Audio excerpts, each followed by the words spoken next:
Hi, everybody. We're here with UCAN Ministries, and we're continuing our series of mission trip testimonies. And today we have Joy on with us, and Joy has been on several mission trips. We always have a blast with Joy. I come back and my ribs are killing me because I laugh so much. We work hard, but we laugh and have fun. Joy, thanks for being with us today. Thanks for having me. It's my pleasure. It's our honor. So, as I mentioned, we've been on several mission trips. Is there one or two that sticks out of a fond memory for you? Well, it's hard to just pick one because, as you said, there's been a lot of laughter and fun on a bunch of trips together. Yeah, I mean, I'd like to share a few, but I'm thinking certainly it was a real pleasure to be able to bring my daughter on one of the trips. And that was just a really exciting time to travel with her and have her get to minister as well. And she shared with children, and that was just a really neat blessing for my family to have her involved and working together as a team. Get the opportunity for her to see several members of the team pouring into, different communities, and that was just a really encouraging thing. Can I share another?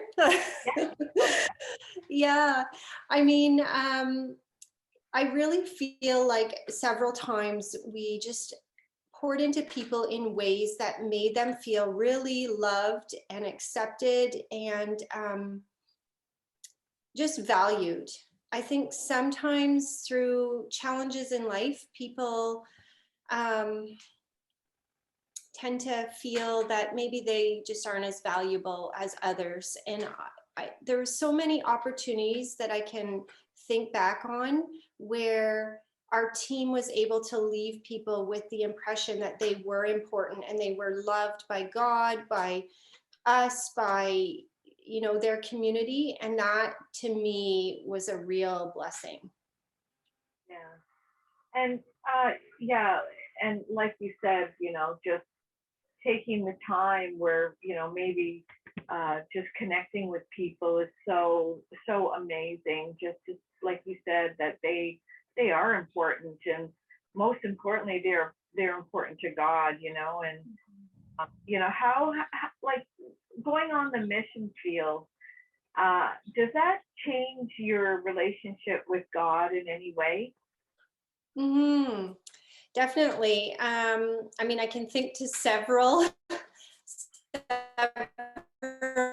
ways it's changed, but particularly one trip we took to Nain, Labrador was just really wonderful. And you had a connection with the pastors in that community, which I really appreciate that, you partner with the local leaders in the different communities you go to. And I really respect that.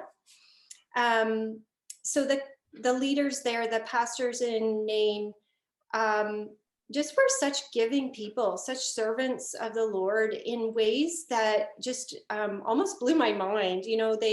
They gave to their community almost 24/7. Like it just never stopped. We stayed, I don't know how many people were on the team that time, maybe 8 or 10 people, I'm not sure. And we were living in their home.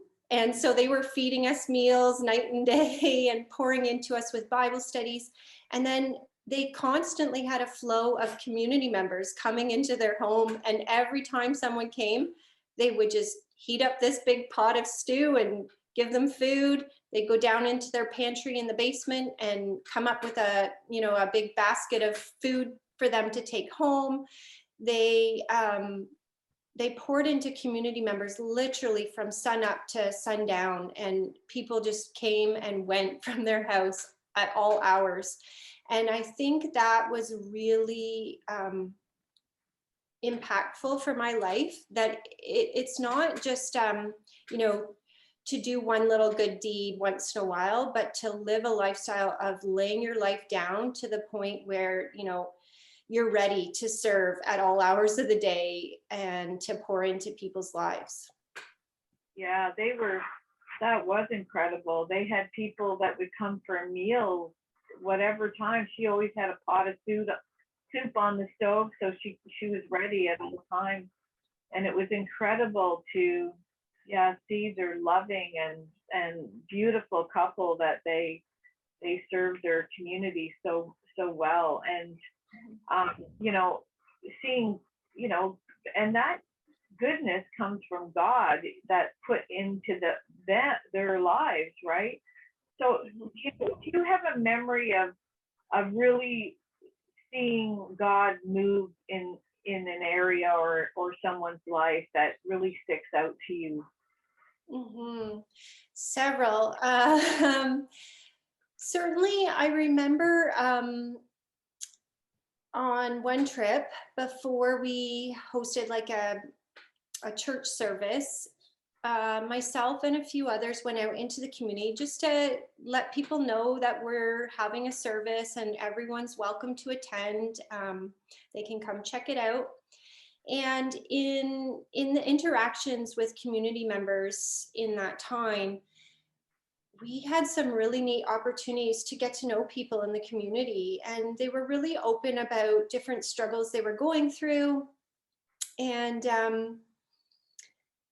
yeah, one particular gentleman had a real challenge in his life over the last number of years, and was struggling with some mental health and some addictions. And we were able to just pour into him and say, there's still hope, and God really does have a plan for your life, and God really doesn't put limits on, okay, you've gone too far, now there's no hope for you, but really to encourage him, to infuse him with the hope of the Lord, and that God had a plan for him, and he could bring restoration in many areas of his life.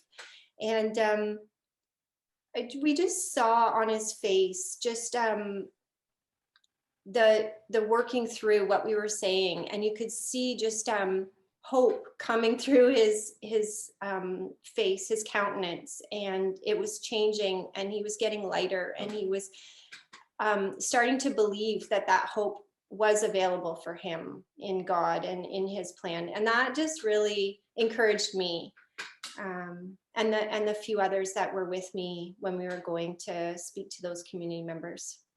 Yeah. Do you have any really funny incidences that have happened on the trip that you remember? I know I remember things and other people remember things, and then you remember when they bring it out. Oh yeah, I forgot about that. So do you have any funny memories of any mission trip? Yeah, I mean, I remember, I'm giggling because I remember a few different things. Kathy, I remember doing a few things with you that were just lighthearted. I think when you travel, you can kind of just put aside the busyness of, regular life, and just enjoy the team and enjoy the lightheartedness of the Lord, the joy of the Lord, right? And so I think we were just kind of enjoying life, and you and I went into a community building, and there was a bearskin rug, and we just were enjoying life, and you and I just kind of laid down on it, got our photo, and we just we're playing with the polar bear. It was kind of fun and lighthearted. Another time, a few of us were visiting with those pastors in Nain. They had a food bank that they ran. They organized it, established it, and ran it. It was incredible. It was a very big, oversized garage, I would say.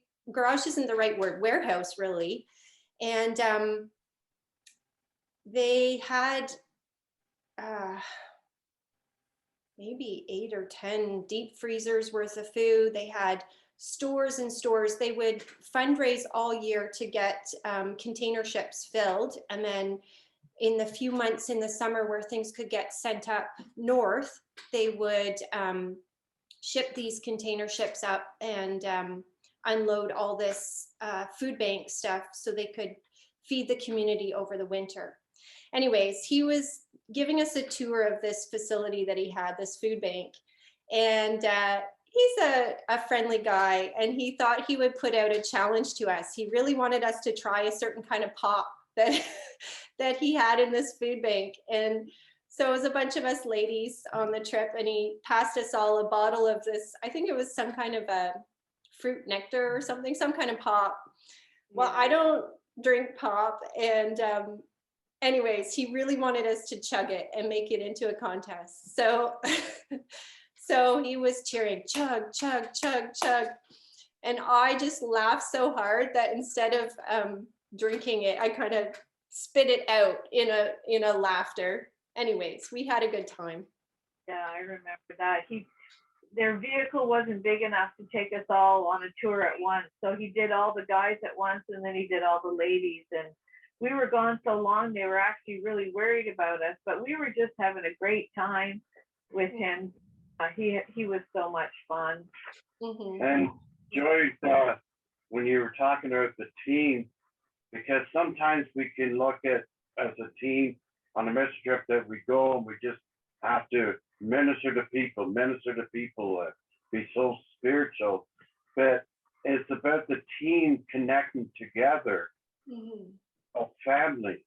And, you know, and how do you feel about going on mission trips and then you get to connect with people that you may not connect with at the church or other places, but when you spend that time, like even traveling in the van, long drives, and then most of the time we would be in one house together. And so how do you look at that, connecting with other team members? Yeah, I'm glad you brought that up, because I can think of two responses to that. One, I know that you're very disciplined to always desire a Bible study each day with the team, and that's really exciting. And I love that you share the responsibility for that. And, you know, doing kind of is a good way to learn, right? So you put it out there for other team members to lead one day of the Bible study each team trip. And so that's really encouraging to build team unity in that way. And we have prayer meetings together, and that continues to build team unity. But even just like working together ends up being a really impactful like team building thing, as we, you know, in any ministry or working together, you know, you'll run into challenges. I can remember different times where sound systems didn't work, and, you know, everybody would drop what they were doing and help the sound team, or being stuck in huge snowbanks. And like even older members of the team were out there pushing the big van. And we're talking a 15 passenger van. It's not just a little like smart car. So those kind of things ended up building the team unity. And just, you know, when you come home from that, you feel a connection, a stronger connection, that you're kind of like a family unit, and you've gone through things together and you've helped.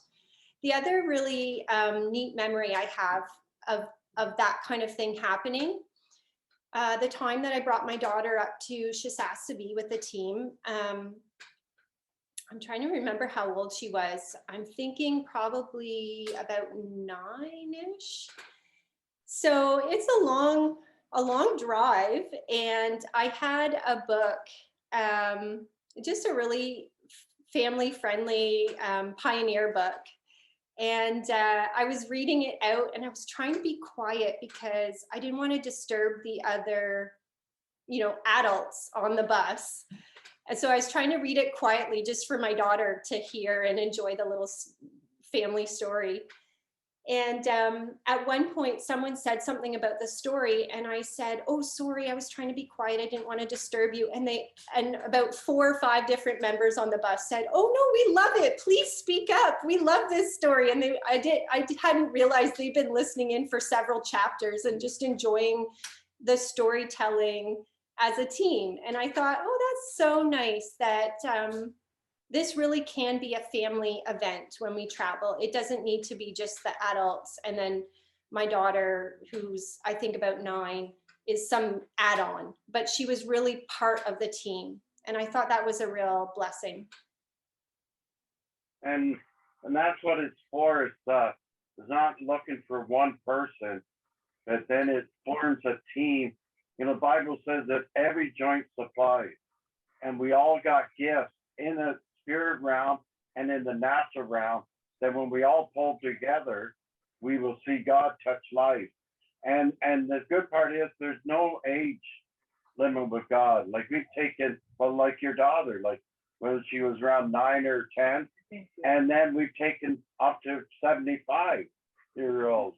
So and in the center. So and that's what it is. So people, Joy, people are watching this video and they may say they're not old enough, or they're too old, or they haven't got the right gifts, or they can't preach and that. But what would you say to encourage them to just step out in faith and let God, see what God will do in their life?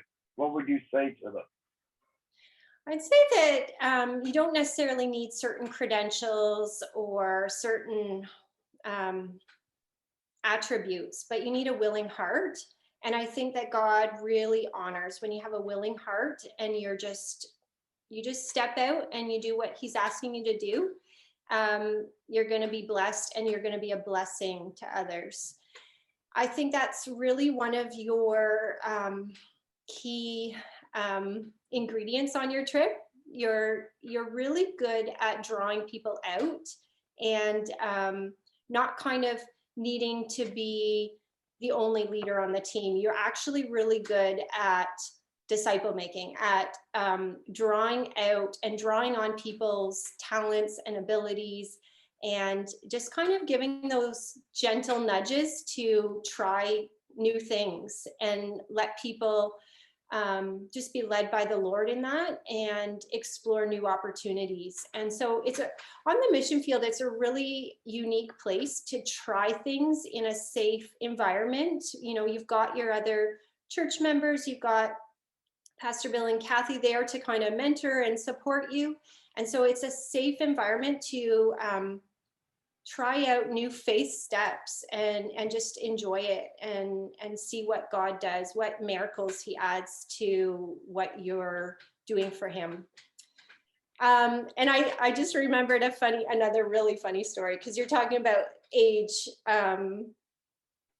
You know, age isn't really a factor. It's more the willing heart, right? And so another really funny story I have from the mission field is one time we had the dancing grandmas. They were going to make a performance and they were getting ready in a back room. It was a little skit for a church service. And I was the person that was going to let them know, you know, your cue to come on the stage, I guess, like up front at the church service. And I knew these older ladies very well. And when I went back to see these beautiful, mature, lovely, lovely, kind ladies, I was blown away with what the dancing grandmas looked like. They were in mini skirts. They had like fluorescent hair stuck out to here. They were dressed up. And I thought, wow, they're willing to do that for the Lord, to like let go of any inhibitions and just serve the community in new and unique ways. And I opened the door to give them their cue, and I just laughed and I laughed and I laughed about their outfit. But it was a great reminder that, you know, you can just try on new roles when you're out on a mission field. I love those rapping grandmas. They broke down walls and brought so much joy that, you know, sometimes we just need that moment to, you know, in our heart, and then God really can move in greater ways in our lives as well. Well, Joy, we just want to thank you for coming on. We know you're a busy lady, and we so appreciate you taking the time out to talk with us. And you know, we really look forward to one day going out on the field with you again someday. Thank you. Yeah, that would be wonderful. Bless you guys. Thanks so much. Thank you. Thank you, Joy. Bless you.